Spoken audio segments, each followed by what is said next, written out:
In this video, I'm going to show you how to use Miro for funnel design. Now, the first thing that we'll need to do is open up the Miroverse where we will be searching for a funnel design template. So just click on the search button and search for funnel design.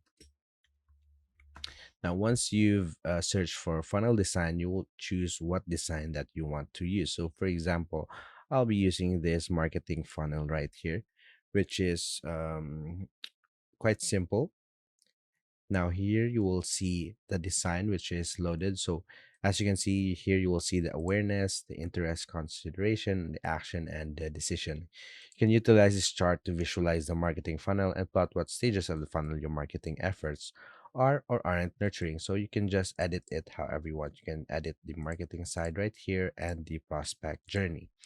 And that's about it. That's how to use Miro for funnel design. If you have any questions, please let me know down in the comments and I'll do my best to help you out.